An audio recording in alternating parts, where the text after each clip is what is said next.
नमस्ते, नमस्कार. हॅलो कृष्णा. हा, आला परत. परत आलो आपण टेस्ट मॅच मध्ये. परत आलो. व्हाईट बॉल क्रिकेट बघायचीच नाही वाटत आहे. टेस्ट मॅचेस उद्यापासून स्टार्ट होणार आहे मित्रा. काय हम्म. एक्साइटेड आहे तू?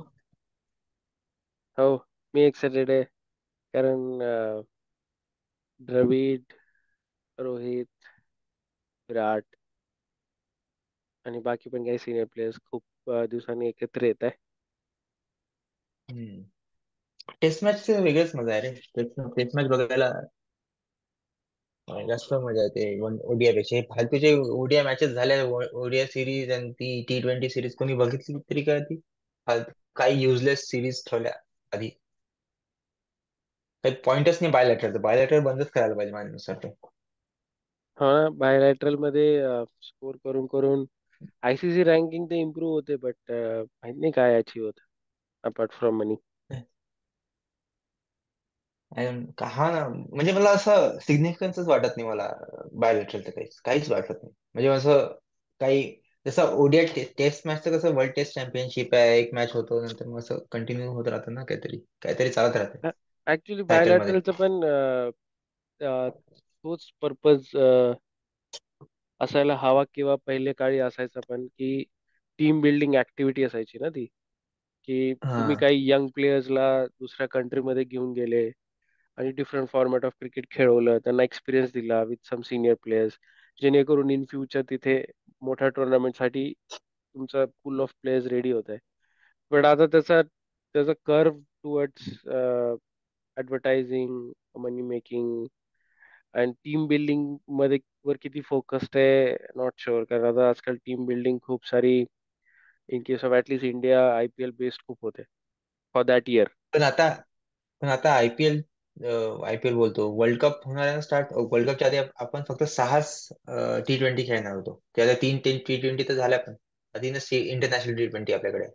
मग तू इरिस्पेक्टिव्ह त्या T20 मध्ये कोण कसं खेळेल, मला वाटतं मोस्टली T20 वर्ल्ड कपचं सिलेक्शन आयपीएल बेस्ड होईल.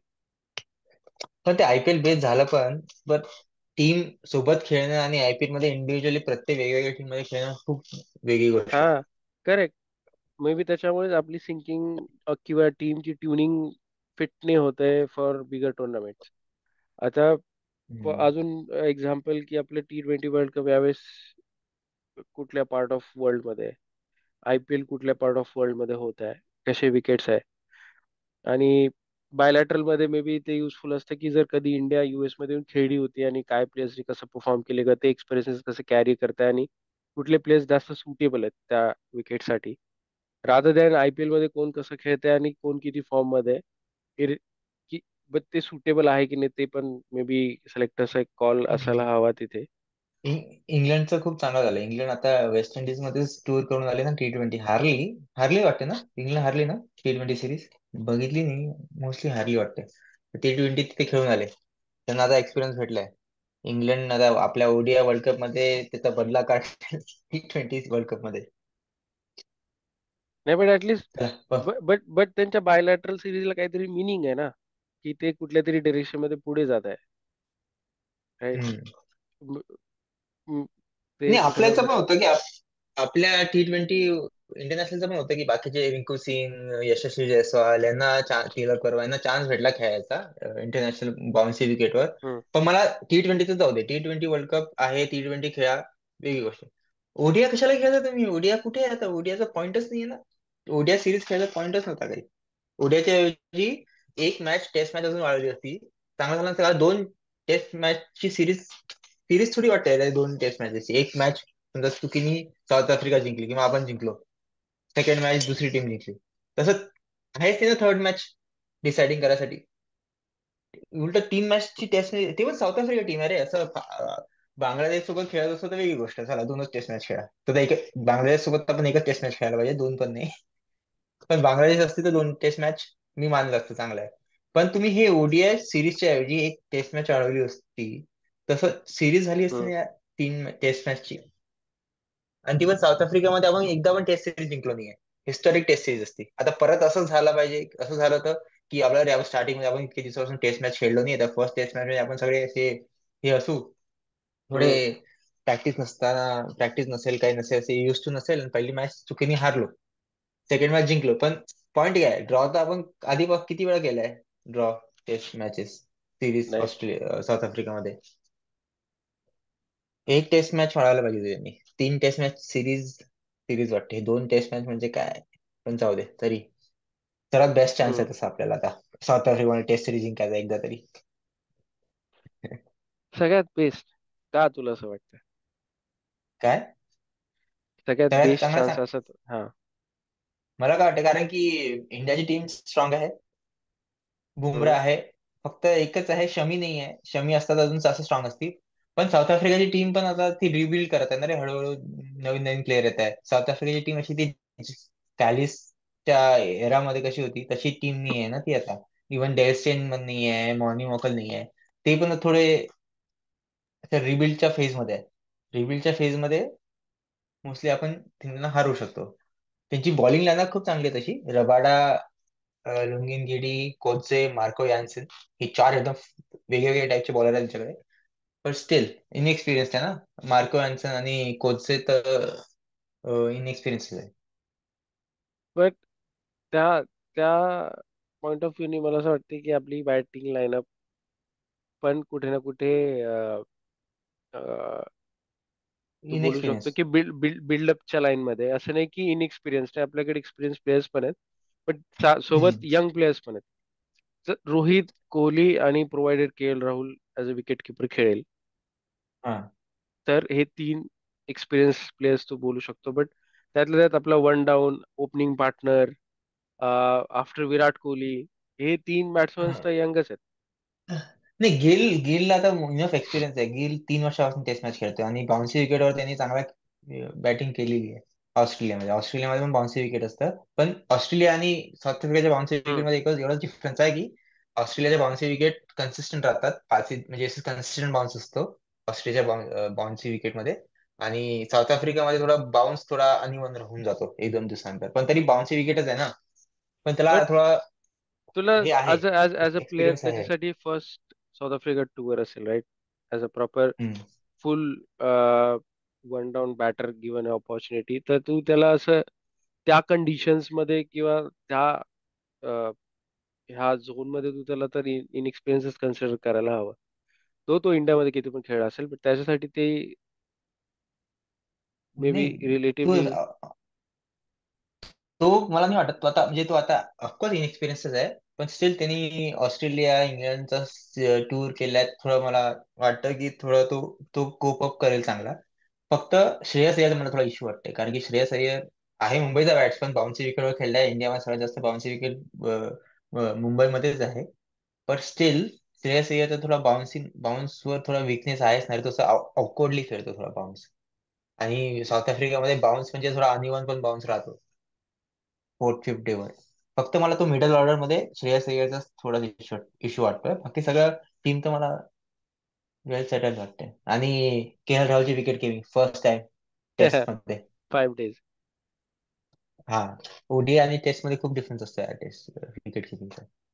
पण बट हा बट राहुल द्रविडची प्रेस कॉन्फरन्स बघितली त्या दिवशी मी, तो बोलला की के एल राहुल खूप प्रॅक्टिस करतोय, हे करतोय ते करतोय, रोज खूप वर्क केला त्यांनी लास्ट इयर मध्ये. ऑफकोर्स आम्ही त्याला एक थोडा द्यावा लागेल, चान्स तर द्यावाच लागेल, कारण की ईशान किशन नी मागे गेला ना, एकदा ईशान किशनला घेतलं होतं, पण ईशान किशनला काहीतरी पर्सनल रिझन मुळे तो घेऊ शकणार नाही वाटते. मेंटल फटिक नाही रे, मेंटल साठी थोडी असेल ते, काहीतरी वेगळं असेल ऑफ रिझन, आपल्याला माहिती नाही, त्यांनी नाही, रिव्हील नाही केलं. रिव्हील केलं का केलंय. रिव्हील? हा, मेंटल हो फटिक. का? तो कंटिन्युअसली दोन अबे, हजार प्रत्येक स्क्वॉडचा पार्ट होता मागच्या कम्प्लीट इयर मध्ये. तू बघशील तर तो प्रत्येक स्क्वॉड मध्ये प्रत्येक टीम सोबत तो ट्रॅव्हल करत होता आणि पार्टी होता. आणि राईट आफ्टर वर्ल्ड कप, तो वर्ल्ड कप मध्ये पण असाही बिझी प्लेअरच होता from support point of view. आणि त्यांनी वर्ल्ड कप झाल्या झाल्या पण पूर्ण ती सिरीज खेळली. तर होऊ शकतं ना रे, अं, अरे होऊ पण शकेल. टेस्ट मध्ये त्याला चान्स होता ना विकेट किपिंगचा. आता टेस्ट मध्ये ऋषभ पंत नाही आहे तोपर्यंत त्याला थोडा सेकंड विकेट विकेट किपरचा चान्स फक्त त्यांनी थोडा सेटल व्हायला पाहिजे आता होतं. या गोष्टींचा त्यांनी पण विचार केलाच असेल ना. मे बी हा विचार करून पण त्याला जर 100% वाटत नसेल तर it's a fair call from him. Hmm. ते ना आता फक्त माझा फिंगर क्रॉस आहे विकेट के एल राहुलची विकेट किपिंग. पण ऍटलिस्ट तिथे स्पिनिंग स्पिनिंग ट्रॅक नसेल तर त्याला थोडं जास्ती वरती विकेट किपिंग नाही करावं लागेल. असं पेस बॉलरला विकेट किपिंग करणं थोडं सिम्पल इझी आहे ऍज कम्पेअर टू स्पिनर्स. थोडा तू गेम मध्ये येऊ शकतो हळूहळू. आता बॉल स्टार्टिंग मध्ये स्विंग येतो थोडा थोडा. हम्म. स्पिनर साठी एकदम जवळ असतो ना तर खूप डिफिकल्ट होतं. तर फक्त मेन म्हणजे तो 90 ओव्हर विकेट किपिंग करून बॅटिंग करू शकणार का, चॅलेंज. तो पॉइंट. हा. चॅलेंजिंग तर डेफिनेटली पण असेलच. हम्म. बट पण हा, के एल राहुल लास्ट सिरीज मध्ये त्यांनी सर्वात हायएस्ट रन स्कोर होतो ना वाटतं आपला last K L series Rahul. Test series. Last South African series, south आफ्रिकेची टेस्ट सिरीज मध्ये त्याला एक्सपिरियन्स आहे बघ. तो त्याला एक्सपिरियन्स आहे ना, बघ ना आपल्याकडे कोहली झाला, हो. शर्मा झाला, आणि आणि के के एल एल राहुल. राहुल आणि शुभमन गिल. पण मला असं वाटतं की तो खेळून घेईल. बॉलिंग मध्ये पण शामी असला तर परफेक्ट बॉलिंग अटॅक असतं, बट हा स्टील. फक्त शामी नाही आहे. हा. पण शामीच्या ऐवजी कोण आहे टीम मध्ये आपल्या? प्रसिद्ध कृष्णा प्रोबॅबली हम्म. Will play. तसं तर तुझं तुझं मुकेश मुकेश कुमार कुमार पण आहे. ओपिनियन काय आहे? काय ओपिनियन तुझं त्याच्यावर? चांगला बॉलर आहे, बट प्रसिद्ध कृष्णाला तुम्ही ग्रूम केलंय इव्हेंच्युअली मागच्या 1-2 वर्षामध्ये, and always as a backup bowler, आणि तुम्ही त्याला ऑपॉर्च्युनिटी दिली तर कॉन्फिडन्स लेवलला नेहमी नक्कीच प्रसिद्ध कृष्ण पुढे. सो जो हम्म. ज्या ज्या पर्पजने तुम्ही त्याला बिल्ड केलंय, तोच पर्पज या सिरीज मध्ये तो प्ले करतोय, ॲज अ हम्म. Perfect backup bowler for a prime bowler. So याचा सेन्स नाही बनत की एका चांगल्या सिरीज मध्ये तुमच्याकडे एक असा बॉलर आहे, त्याला थोडाफार एक्सपिरियन्स आहे, त्याला ठेवून तुम्ही एकदम एक कोणाला डेब्यू कराल. अनलेस इंजरीज बरोबर तर असतील, आहे. अनलेस इंजरीज हम्म. फेस होतील तर. किती फास्ट बॉलर खेळणार आपल्या प्लेइंग मध्ये तुला काय वाटतं तीन किती? परफेक्ट बॉलर आणि शार्दूल ठाकूर. लॉर्ड ठाकूर खेळेल का fourth? Yes, perfect test player. Lord ठाकूरच्या ऐवजी हार्दिक पांड्या असता तर खूप ते चांगलं झालं असतं. पण हार्दिक पांड्या आता वेळेवर इंजर होतो यार. आयपीएलच्या अधिक वेळेस चांगलं रेडी होऊन जातो. I don't no. खूप बॉडी मी आता परत इंजर झाला वाटतंय. मी काहीतरी हा, रुमर्स ऐकले हो. की हार्दिक पांड्या आयपीएल मध्ये खेळणार नाही कारण की तो काहीतरी सर्जरी किंवा हे करतोय. इंजरी झाली त्याला परत. राईट. किती कशी न्यूज, आणि मला तर क्वेश्चन पडलं, तर ही न्यूज इव्हेंच्युअली जर खरी होईल तर who will captain M I? I don't know, हे रुमर्सच आहे. खरी वाटत नाही मला. कारण की मी त्या दिवशी कुठला तरी त्याचा व्हिडिओ बघितला सोशल मीडियावर. तो मुंबई एअरपोर्टवर चालला होता.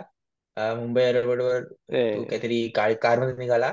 तिथे रोहित शर्मा, मुंबई का कॅप्टन कैसा हो, रोहित शर्मा जैसा हो, असे सर्व ओरडायला फेक, लागले. फेक आहे, फेक ठीक आहे. आहे का तो? ऑडिओ, ऑडिओ ठीक आहे. मिक्स्ड आहे, ऑडिओ मिक्स्ड आहे. ऑडिओ मिक्स आहे का?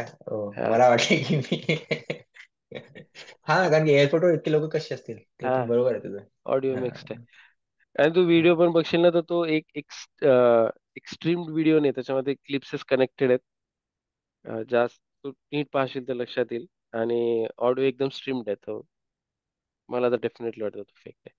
असं नाही होईल. हम्म. एअरपोर्टवर असं हा लोक बरोबर आहे. थोडी ना वाट बघतील. इतके नाही. हा ते पण आहे. आणि एअरपोर्टवर इतके लोक पण नसतील रे असं ओरडायला, क्रिकेट फॅन. तो वरचा आपल्या प्लेइंग बट इलेव्हन बट मध्ये तो ऑडिओ, ऑडिओ मेकिंगच्या मागचं इंटेन्शन तर प्रेटी क्लिअर आहे. आय हा सपोर्ट हा दॅट. I don't no. पण मी ते जाऊ दे, आयपीएलचा आपण नंतर डिस्कस करूच. पण टेस्ट लाईनअप मध्ये साऊथ आफ्रिका, ऑस्ट्रेलिया आणि इंग्लंड मध्ये हार्दिक पांड्या नेहमी पाहिजे यार. तो असा बॅटिंग बॉलिंग दोन्ही करतो. असं ठाकूरपेक्षा चांगला रिप्लेसमेंट असतात तो. पण नेहमी तो अशा टेस्ट सिरीजच्या वेळेस इंजरच होऊन जातो. काय माहिती काय होतं त्याला, तर कसला इंजरी. खूप इंजरी प्रोन आहे तो. बट तो ठाकूरच्या ऐवजी असता तर बघ ना, टीम लाईन आपली किती चांगली झाली असती. ऍक्च्युली इंटरेस्टिंग पॉइंट आहे, माहिती आहे का. मला मला असं वाटतं की जर तुम्हाला, तुमच्याकडे कसा प्लेअर आहे जो स्किलफुल तर आहे, बट तो मेन मॅचेस किंवा मेन गोष्टींच्या अराउंड तो most of the time injured असतो, किंवा तो इंजुरीमुळे टुर्नामेंट मधनं बाहेर होतो, आणि त्याच्यासोबत ही ही हिस्ट्री जोडलेली आहे. तर आता हा कॉल अगेन की आपण काही केव्हा डिस्कस केला पाहिजे, बट किती किती रिस्की कॉल असेल हा एम आय साठी, की तुम्ही हार्दिक पांड्याला ॲज अ फ्युचरिस्टिक कॅप्टन म्हणून तुम्ही ट्रान्सफर करून घेताय with that huge money. Report पण मी आज असं वाचलं की ह्या ट्रान्सफर मध्ये जीटीला 100 करोड पे केले एम आयने. आणि नाही एक नाही नाही, हा हा आहे एक न्यूज, आजचीच न्यूज आहे. रुमर्सच आहे, रुमर्सच आहे पण ॲज अ इतका पण ट्रान्सफर फी. कन्फर्म पहिलेच एक न्यूज कन्फर्म नाही आली होती. सांगतात. पहिलेच एक न्यूज आली होती की हार्दिकला एम आय तर 15 करोड पे करेलच ॲज अ कॉन्ट्रॅक्ट फी. हा बट हा. बट हार्दिक ट्रान्सफर होतोय म्हणून जीटीला एक ट्रान्सफर फी पे करायला लागेल, ही न्यूज तर पहिल्यापासूनच होती. ती अमाऊंट नव्हती डिस्क्लोज झाली. थ्रू हो, रिपोर्ट. ट्रान्सफर फीचं मला माहिती नाही की काय लिमिटेशन असतात, काय असतात, तर मला काही त्याचं काही लिमिटेशन आयडियाच नाहीये, नाहीये. काहीच लिमिटेशन नाही. ती ती fee completely M I to GT आहे. आणि ती ती पर्सचा पार्टच नसते. जस्ट बिकॉज जीटी अलाउ करतोय हम्म, कॉन्ट्रॅक्टेड प्लेअर टू ट्रेड, ज्याच्यामध्ये ट्रेड बॅक पण नाही झाले. तर ती ती न्यूज मी आज इंटरेस्टिंग, वाचली. आणि मी एक दुसरं न्यूज इंटरेस्टिंग. तेव्हाच वाचली होती जेव्हा जी एम आय ही जी पैसे देणार होती जीटीला, त्यातले 50% हार्दिकला पण भेटते. आता हे माझं सेकंड नाही न्यूज नाही, हार्दिकला नाही भेटू शकत रे. ते ट्रान्सफर फीस हार्दिकला कशी भेटेल? पॉसिबलच नाही. मग तिथं ते तुम्ही ब्लेटंट रूल्सचं व्हायलेशन्स आहे. कारण की सगळ्या टीमला लिमिटेड अमाऊंट ऑफ मनी भेटतं, कॅप असतो, किती पे स्पेंड करू शकता प्लेयर्स वरती. बाकीचं तुम्ही ट्रान्सफर फीचं मला माहिती नाही काय आहे की नाहीये. हे आपण नंतर डिस्कस करू. आपण हे पूर्ण असं रिसर्च करायला आपण याच्यावरती नंतर डिस्कस करू आपण. हम्म. तर स्पिनर कुठला खेळायचा काय वाटतं तुला? हे चार तर फिक्सच आहे रे, हे चार फास्ट बॉलर तर आहेच. माझं पण हेच मत आहे की अं, सिराज हम्म. आणि सिराज, बुमराह, कृष्णा आणि लॉर्ड ठाकूर, ही चार ते खेळतील.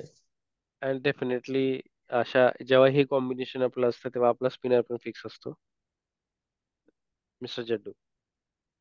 जड्डू, अरे पण मला असं वाटतं की बघ ना त्यांच्या बॅटिंग, लेफ्ट हँडर्स नाही आहे का त्यांच्याकडे? तू बघ, त्यांचा काय, एल्गार लेफ्टी आहे, अजून लेफ्टी कोण आहे त्यांच्या ह्याच्यात? नाही, इंडियन असेल टीम असेल. मध्ये माझा पॉइंट आहे की नाही.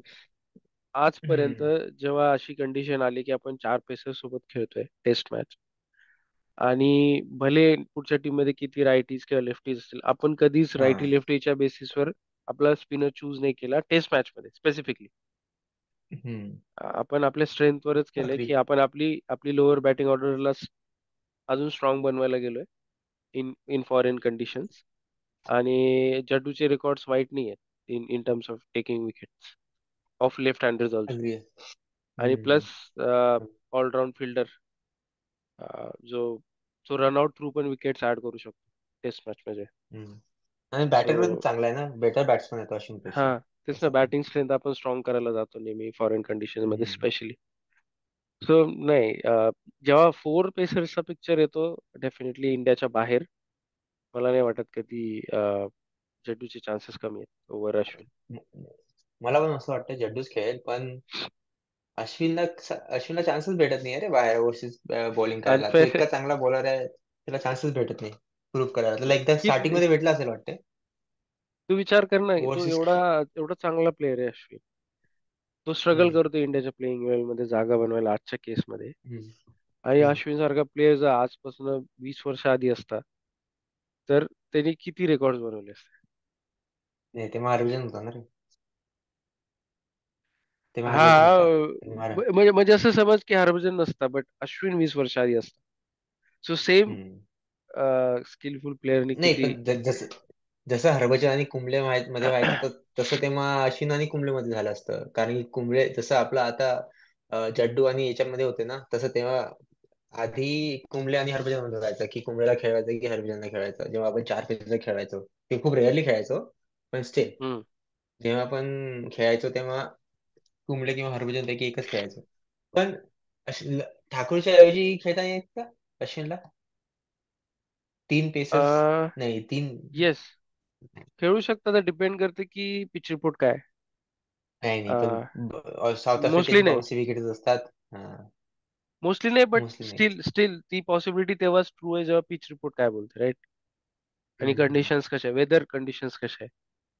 वेदर कंडिशन तर रेन फॉरकास्ट दाखवते वाटतं, काहीतरी क्लाउडी दाखवणार आहे फर्स्ट 2 days. मी मग कालच डेफिनेटली त्या बघितलं. केसमध्ये शार्दुल ठाकूर प्रिफर होईल. ते पण आहे.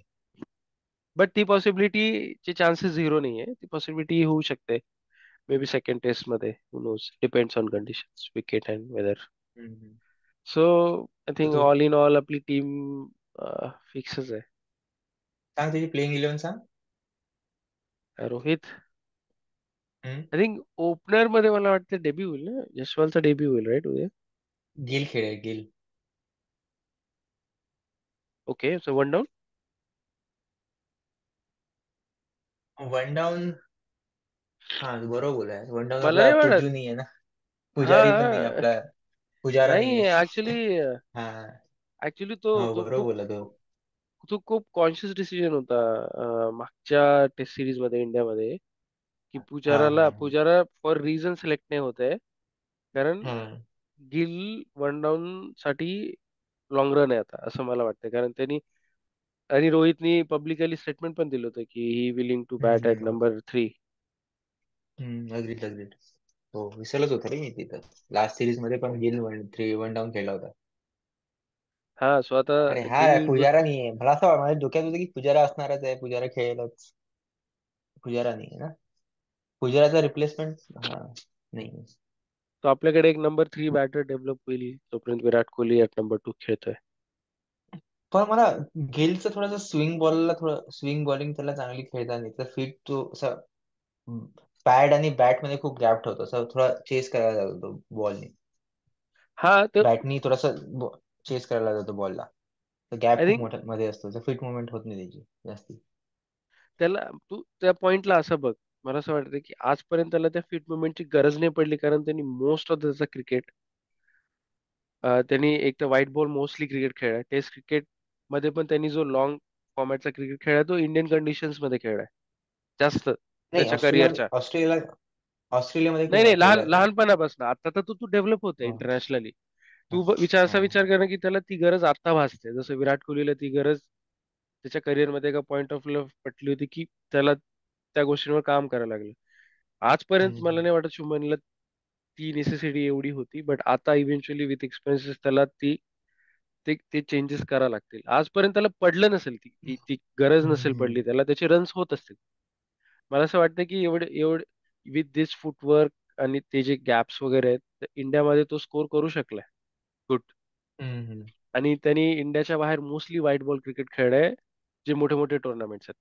अपार्ट फ्रॉम ऑस्ट्रेलिया, तो हम्म. आता आता खेळतोय, पण ऑस्ट्रेलियामध्ये पण तू बघशील तर कन्सिस्टंटली स्कोर नाही केले त्यांनी. 1-2 मॅचेस मध्ये खूप चांगला स्कोर केले, दाखवून दिले तू काय करू शकतो. आणि बाकी पण मॅचेस मध्ये तो हा त्याच विकनेसवर डिफरन्स आउट पण झाला. आणि हा डिफरन्स पण आहे ना रे. ऑस्ट्रेलियामध्ये पण बॉल सीम होतो स्विंग नाही होत. इंग्लंडमध्ये स्विंग होतो. साऊथ आफ्रिकेमध्ये पण सीमच होईल स्विंगच्या ऐवजी. तर सीम बॉलिंग थोडं इझी आहे स्विंगच्या ऐवजी खेळणं. बघ ना तो नाही सीम. तिकडला. अरे नाही स्विंग एअर मध्ये स्विंग होतो ना तो बॉल बॅटला ड्रॉ करतो तो. म्हणजे बॅट बॉलकडे असं ड्रॉ होतो आणि मग खूप इंग्लंडमध्ये डिफिकल्टी जाईल त्याला ऍज कम्पेअर्ड टू ऑस्ट्रेलिया आणि साऊथ आफ्रिका. तिथे पण जाईलच उलट पण जास्ती माझ्या इंग्लंडमध्ये जाईल. माझ्या मते मला असं वाटतं की सीम काय की तो खूप बाउन्स खूप खूप बाउन्स चांगला लेट. खेळतो ना तो म्हणून. बट सीम जर होत असेल तर seam is little late to read from wicket compare नाही टू नाही स्विंग. नाही स्विंग नाही. मध्ये तुला पहिलेच थोडंसं direction, at least from reading point of view तुला, किंवा बॉडी फॉल पॉईंट ऑफ व्ह्यूनी तुला एक समजून जातं की बॉल काय करायचा प्रयत्न कर. बट सीमिंग मध्ये तुला तुला बाउन्स नंतरच हिंट आहे. हम्म. ते अग्री पण आय गेस तर आणि तो तो कोप तुझ्या अप त्या करेल. त्या रिॲक्शन टाइम मध्ये बाउन्स आणि बिफोर बाउन्स, स्विंग स्विंग जो बिफोर बाउन्स होतो आणि बाउन्स नंतर सीम हम्म. होतो, हम्म. त्यामध्ये जेवढं लेट तेवढं डिफिकल्ट आहे ना बॅटिंग साठी. बरोबर. पण तसं तो बाउन्सला चांगला खेळतो. पूल वूल आहेत ज्याकडे चांगले. तो म्हणून तो बाउन्स विकेट चांगला खेळेल. फक्त श्रेयस अय्यरचं काय म्हणजे काय करायचं तुला श्रेयस अय्यर बाउन्सी विकेटवर कसा खेळेल. त्याचा रिप्लेसमेंट पण नाही माहिती या टूर मध्ये आपल्याकडे. आय थिंक श्रेयस अय्यरला रॉंग रन भेटते. मी टेस्ट मॅच मध्ये तू त्याचे सिलेक्शन बघशील मागच्या दोन तीन हम्म. Series hmm. पासून, so from selectors point of व्ह्यूनी त्याला पाहत आहे as a hmm. As a batter post. अं, जेव्हा पण आपल्याला म्हणजे आपला जो 2 डाऊन 3 डाऊन बॅटर जो असतो टेस्ट मध्ये, तिथे त्याच्यावर टू इज घेताय credit chance. Two is credit world cup मध्ये तो एक मॅच मध्ये स्ट्रगल केला होता त्यांनी बाउन्सी विकेटवर. नंतर मग तो चांगलाच खेळला आहे बाउन्सला सेकंड मॅच पासून. हम्म. सेकंड थर्ड मॅच पासून. आणि मग तो आणि स्कोर त्याचा रेट स्ट्राईक रेट पण चांगला होता. असं पण नाही की तो खूप ब्लॉक करून करून खेळला.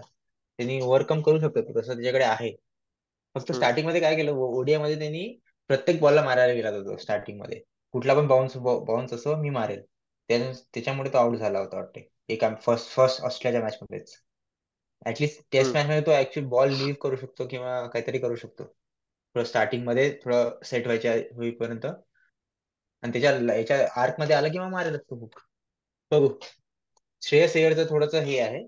पण श्रेयस अय्यर मला वाटतं की करून घेईल ऍडजस्ट. हा, आय थिंक तो फक्त त्याला ऍडजस्टमेंट व्हायला जास्त टाइम नको लागायला. एकदम सिरीज संपून जाईल. ऍडजस्ट होईपर्यंत सिरीज संपायला नको फक्त बस. आय थिंक फुटवर्क वाईज किंवा टेक्निक वाईज तो कसा प्लेअर आहे त्याच्यापेक्षा जास्त डिस्कशन मला वाटतंय तो स्ट्रॅटजी वाईज किंवा थिंकिंग वाईज हेड वाईज कसा प्लेअर आहे याच्यावर मे बी सिलेक्टर्स जास्त बिलीफ असेल. कारण त्या पॉइंट ऑफ व्ह्यूनी जितके पण डिस्कशन्स किंवा पब्लिक स्टेटमेंट्स फॉलो करतोय मी, आय थिंक तिथे तो जास्त बँकेबल प्लेअर आहे. अ, हम्म. अ, कारण आपण जेव्हा विराट कोहली किंवा खूप सारे स्ट्रॉंग प्लेयर्स बद्दल बोलतो, आपण त्यांच्या शॉट्स बद्दल डिस्कशन करतो की त्यांचे काही स्ट्रॉंग शॉट्स आहेत, त्यांचं स्ट्रॉंग फुटवर्क आहे. तो they are good strategy hmm. Wise किंवा head wise also, no doubt. But chase आहे आपण एवढे स्पेक्टॅक्युलर शॉट्स नाही वाटत आपल्याला आईला, because different footwork and all. But I think hmm. तो इज अ स्ट्रॉंग हेड. ज्या पद्धतीने पब्लिक स्टेटमेंट्स येत आहे रोहितकडनं किंवा इवन राहुल द्रविडकडनं, हा. सो मे बी ते रिझन असेल त्याला तिथे स्लॉट करून लॉंग रन द्यायचा आणि बिलीफ ठेवायचा की he'll score there. हम्म. सही आहे. मग झालं ना मग आता टॉप पाचव्या नंबरवर श्रेयस अय्यर, सिक्स नंबरवर के एल राहुल. के एल राहुलची बॅटिंगवर तर आपल्याला टेस्ट मॅच मध्ये तर थोडं डाऊट नाहीच आहे. त्याने की तो लास्ट साऊथ आफ्रिकेमध्ये लास्ट सिरीज मध्ये पण त्याने हायएस्ट स्कोरर होता इंडियाचा. टेस्ट सिरीज मध्ये चांगला खेळलेलाच तो. फक्त यावेळी एकच डिफरन्स आहे की तो विकेट किपिंग करणार आहे आणि मिडल ऑर्डर मध्ये खेळेल, लेट मिडल ऑर्डर मध्ये. ते बघावं लागेल. कारण की विकेट किपिंग करून 90 ओव्हर्स विकेट किपिंग करून थकेल आणि नंतर मग तो कसा कोप करेल त्याच्यावर थोडस हम्म. पॉइंट आहे. पण त्याच्याकडे स्किल्स आहे, एक्सपिरियन्स आहे, सगळंच आहे सक्सेसफुल व्हायला तिथे साऊथ आफ्रिकामध्ये. येस. येस. के एल राहुल भाऊ, नंतर मग सेवन चड्डू. चालेल प्लेइंग एलेव्हन आपली मग. आणि आपली प्लेइंग प्रिटी स्ट्रेट फॉरवर्ड आहे या हो. केसमध्ये. हा. बरोबर. साऊथ आफ्रिकाची बघायची का टीम? साऊथ आफ्रिकेच्या टीम मध्ये त्यांची बॅट्समनचा मला जास्त आयडिया नाही आहे यार. त्यांचे बॅट्समन कोण कोण येतो? ते एल्गार माहिती आहे मला. आणि तो एक पीटरसन होता, माहिती आहे लास्ट सिरीज मध्ये हा. त्यांनी आपल्याला हरवलं होतं, कीगन पीटरसन. हा. हा. तो आहे. नाही, आणि तो आहे एडन तो. मार्कम असेल. हा. असेलच ना. कीगन पीटरसन आहे तो आहे तेव्हा मला. आणि मार्कम. अजून कोण? त्याचा कॅप्टन टेम्बा बहुमा. बहुमाची बॅटिंग आय डोंट नो किती फॉर्म मध्ये आहे तो काय नाही त्याचं मला थोडं हे वाटतं. टेस्ट खेळेल प्रॉपरली. त्याची जी हम्म. हम्म. बॅटिंग स्टाईल आहे, इट्स त्यांची पण टेस्ट. बॅटिंग लाईन थोडीशी वीकच वाटते साऊथ आफ्रिकाची. बघ ना तू. बॉलिंग बॉलिंग लाईन खूप स्ट्रॉंग आहे कम्पॅरेटिव्हली बॅटिंग लाईनअपच्या. पण असं इंडियाच्या अगेन्स्ट सगळे बॅटिंग लाईनअप फॉर्म मध्ये येतात यार, तेच प्रॉब्लेम आहे. इंडियाच्या अगेन्स्ट सगळे बॅटिंग लाईनअप फॉर्म मध्ये येतात. कीगन पीटरसन लास्ट लास्ट इंडियाच्या आधी कोणीच त्याला बघितलं नव्हतं कसा खेळतो काय नाही. आणि इंडियाच्या अगेन्स्ट फॉर्म मध्ये आला आणि जिंकून दिली सिरीज त्यांनी. म्हणजे खूप इम्पॉर्टंट नॉक खेळला त्यांनी सिरीज जिंकण्याच्या लास्ट टाइम. तो हा टोनी डी झोर्झी माहिती आहे का तुला? तो आता ओडिया मध्ये ओपन केलं वाटतं त्यांनी, ओडिया किंवा T20 मध्ये ओपन केलं साऊथ आफ्रिकेसाठी. नाही तो पण पण. त्यांच्या लाईनअप मध्ये आहे, स्क्वॉड मध्ये. लेफ्टी आहे तो, असा हम्म. लेफ्टी बॅट्समन आहे आणि मारतो खूप तो. म्हणजे असा अग्रेसिव्हली खेळतो, मला ह्याच्यात तरी वाटलं अग्रेसिव्हली खेळतो. आणि टेक्निक त्याची इतकी पण चांगली नाही आहे, पण आय गेस होऊन जाईल तो ऍडजस्ट. त्याच्या होम कंडिशन मध्ये त्याला माहिती असेल कसं खेळायचं असेल तर. हम्म. त्या होम कंडिशन मध्ये तो खेळेल, पण तो तो प्लेइंग एरिया मध्ये असेल की नाही गॅरंटी नाही मला. फक्त त्याची डिस्कस कर ना. फक्त ओपन कोण करतं तुला माहिती आहे का त्यांचं? त्यांचं ओपन कोण करतं साऊथ एल्गार, आफ्रिकेसाठी? For sure Elgar, right. Elgar open करतो, अजून दुसरा कोण ओपन करतो? मार्कम ओपन करतो का टेस्ट मध्ये? मार्कअप आय डोंट नाही यार, कधी ओपन केला ते केलाय वाटतं त्यांनी ओपन, पण तो असा खूप शिफ्ट होत राहतो ओपनिंग आणि नंतर मग ते मिडल वन डे ऑर्डर मध्ये, मध्ये. ते वन डे मध्ये झालं, बट आय थिंक टेस्ट मध्ये तो ओपन करतो, करायचा आणि करतो. मग तो भाच. ओके, मग मार्कम ओपन करेल आणि एल्गार वन डाऊन तो कीगन पीटरसन असेल मोस्टली, कारण की लास्ट टाइम मध्ये तो आला होता. Okay. Keegan Petersen. Two down. Bavuma two down खेळतो ना बहुमा. मग थ्री डाऊन. थ्री बॅट्समनच नाही उरला यांच्याकडे डाऊन. आता. कोण आहे कुठे? अरे थ्री डाऊन हा, मग हा खेळेल का? क्रिस्टियन स्टफ दिसतंय मला त्यांच्या याच्यात. बट स्टफ दिसतंय. त्यांची लास्ट टेस्ट कोणासोबत झाली होती साऊथ आफ्रिकेची, काय माहितीये? माहिती कधी खेळलं टेस्ट मॅच, मला आयडिया नाही यार. मे बी आपल्याला बघायला लागेल तिथे कोण कोण खेळ आहे. स्टब्स खेळले वाटते, स्टब्स. स्टब्स वाटलं मला खेळ खेळ म्हणून. नाही, यंग बॅट्समन, नवीन अपकमिंग बॅट्समन. मला अजून दुसरं कोणी पाठ दिसतच नाही आहे रे प्रो स्टब्सच्या ऐवजी. प्रोबॅबल 11 by one of the sports news is बघ ना तिच्यात. अरे हे एल्गार. हे बाकीचे कोणी खेळत नाही का रे टेस्ट मॅचेस, हे यांचे प्लेइंग रेग्युलर वाले? आयतर मार्क, प्रोबॅबल 11 तर क्लासन आहे. वगैरे. प्रोबॅबल हम्म. 11 by one of the sports channel. Elgar, हा, मार्कम, टोनी डी जॉर्जी, जो तोच तू तो बोलला, तुम्ही जो बोललो, हा. ओ तो बहुमा, आहे. बहुमा, और. हा. डेविड बेडिंगम, डेव्हिड, कायल, ओ हा हा, नवीन बॅट्समन आहे वाटतं डेव्हिड बेडिंगम. कधी, हा काय दिसलं मला. मिडल ऑर्डर बॅट्समन आहे. Kyle as a wicket keeper, Verreynne, Marco हो, यान्सन. क्लासन नाही आहे का विकेट किपर?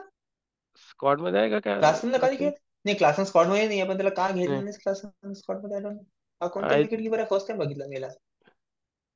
नाव काय बोलला तू याचं? हो कायल नाही, हा खेळलाय खेळलाय. वेन. हो, हा लास्ट सिरीज मध्ये खेळला होता.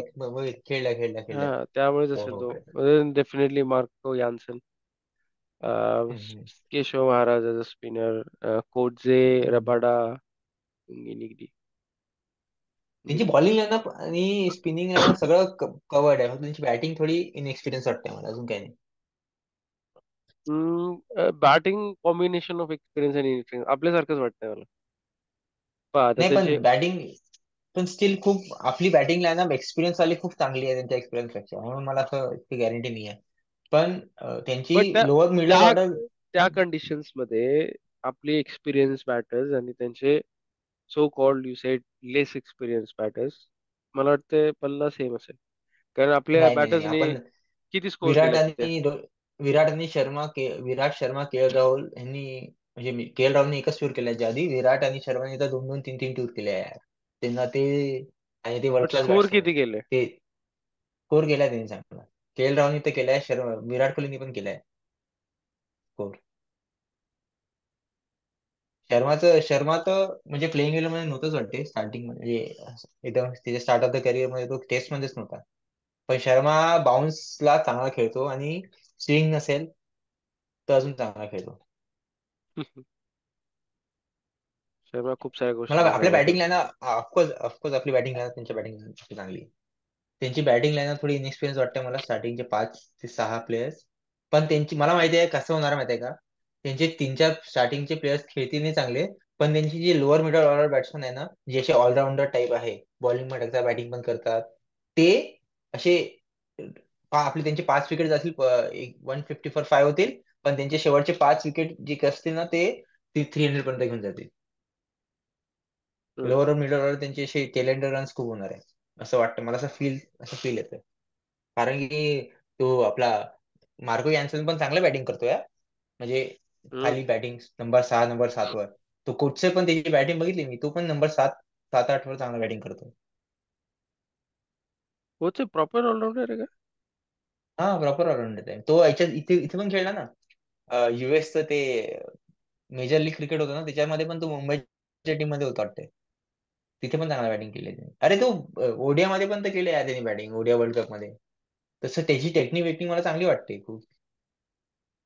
प्रॉपर म्हणजे मुंबईला. प्रॉपर नसेल तो, बॉलिंग ऑलराऊंडर आहे ऑफकोर्स, तो बॉलिंग ऑलराऊंडर आहे. हम्म. बॅटिंग म्हणजे बॅटिंग ऑलराऊंडर नाहीये, बॉलिंग ऑलराऊंडर आहे, पण तो चांगला खेळून गेईल माझ्यानुसार. एमआयला चांगली डील भेटली आहे असं वाटतं मला. हा हा तेच एम आय ला. ते बोललो ना तुला, एम आय ला तो बॅटिंग तो खेळणारच आहे प्लेइंग मध्ये नेहमीच एम आय साठी तरी. बॅटिंग पण देतो, बॉलिंग पण देतो तो. ते जाऊ दे एम आयचं नंतर बोलू आपण. पण एडन मार्कम त्यांचा मेन बॅट्स नसणार आहे असं वाटतं मला. एल्गार आहे ते. एल्गार इतकं मला कधीच आधीपासून आवडत नाही यार मला एल्गार. काय माहिती का, तो असा आहे, तो खूपच अनऑर्थोडॉक्स आहे असं. त्याची फुट मुवमेंट हा वेगळाच, त्याची स्टान्स पण वेगळाच आहे. काहीच एलिगंट वाटत नाही मला. Gram Smith. मला ग्रॅम स्मिथ त्याच्यापेक्षा बेटर होता यार. तो एल्गार खूपच असा अनऑर्थोडॉक्स आहे. पण तो रन्स स्कोर करतो यार, काय माहिती कसा आहे. तो असा चंद्रपॉल टाईप वाटतो मला. चंद्रपॉल खूपच जास्त झाला, पण चंद्रपॉलचा थोडा हम्म. Next version. हम्म. एल्गार आय थिंक मला वाटतं 2 पैकी एका मॅच मध्ये किंवा 4 इनिंग पैकी एका इनिंग मध्ये तो करेल स्कोर 100. एल्गारची काय बोलतात त्याला, फायनल तो रिटायर होतोय या टेस्ट सिरीज नंतर. मग तर डेफिनेटली फायनल्स तो खेळतोय जाईल, त्याची. एका एका 100 साठी तो जाईलच. किंवा तो आणि त्याची प्लॅन तो तर बोलते करतच आहे. रे. हा त्यांनी अनाऊन्स केलं ना की करेल म्हणून. काय हम्म. बोलतो त्याला, रिटायरमेंट होईल घेईल म्हणून तो. तरी ही अशी टेस्ट सिरीज आहे, या 2 टीम्स अशा आहेत आणि अशा जागी टेस्ट मॅच होत आहेत. 3 मॅच तर डिझर्व करते यार ही हा सिरीज. हो यार, माझं पण तेच म्हणणं आहे. ती नेहमी आपण साऊथ आफ्रिकेसोबत टीम टेस्ट मॅच सिरीज खेळतो, आता हे 2 वर का घेतली काय माहिती त्यांनी. मला पॉइंटच वाटत नाही. 2 टेस्ट मॅच सिरीज तसं पॉइंट काय आहे. साऊथ आफ्रिका, इंग्लंड आणि ऑस्ट्रेलिया आणि इव्हन न्यूझीलंड. आपण न्यूझीलंड सोबत पण 2च टेस्ट मॅच खेळतो. काय माहिती का, टाइम झोन मुळे. टाइम झोन असं मॅच नाही पडते, त्याच्यामुळे खेळत असतील ते टाइम झोनचा काय नुसतं मीडिया लॉजिक राईट्स. असणार आहे? अरे कारण की मीडिया राईट्स वगैरे काय, ओडी आणि T20 थोडा लेट चालवत असेल तर इंडियाचे व्ह्युअर्सला बघायला चांगला टाइम असेल. तर ते टेस्ट मॅचेस थोडा डे मध्ये चालवतात. तर बघ ना, इंडियामध्ये किती वाजता चालवणार आहे मॅच ही. बघ बरं, इंडियाचे टाइम काय असेल. 1:30 PM अराउंड. 1:30 PM म्हणजे दुपारी चालू होईल ना. चांगलं आहे मग, ऍक्च्युली चांगलं आहे. टाइम झोन तर चांगला आहे, दुपारी चालवत लाईक असेल तर. Like day night one day match in India. तुझ्याकडे दुपारी कसं का, युएस मध्ये तो ईस्टर्न टाइम मध्ये 3:30 रात्री चालवणार आहे. नाही बरं, म्हणजे कसं काय. साऊथ आफ्रिका से 4.5 तास मागे आहे थिंक इंडियन टाइम अरे झोन. पण नाही नाही नाही, हा. रात्री 3:30 वाजता. हो रे हो, 3:30 आमच्या 3:30 वाजता चालू होईल, म्हणजे तिकडे दुपारी युएसच्या ईस्टर्न टाइमला 3:30 चालू होईल. इंडियाला 1:30 वाजता चालू होईल. परफेक्ट. पण 3 टेस्ट मॅच डिझर्व करते अरे. नेल्सन मंडेला गांधी सिरीज, या हेच नाव आहे ना या हम्म. सिरीजचं. हा. हा.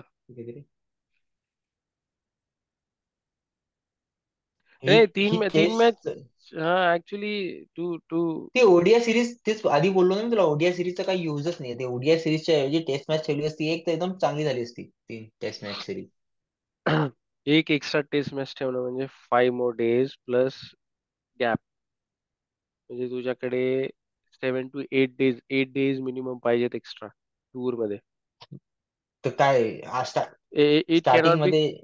Point is it cannot be compared with one day match. एक वन डे अरे मॅच वन कमी वन डे करून बोलतच काय. नाही मी. एक वन डे बोलतच नाही आम्ही. 3 1 डे सिरीजच स्क्रॅप करायची होती. आताच वर्ल्ड कप झालं, पॉइंटच नाही ओडीआय वर्ल्ड कपचा. चला जाऊ दे, आता आपण डिस्कशन आपलं संपवूया, नंतर करूया. पण मी खूप एक्साइटेड आहे या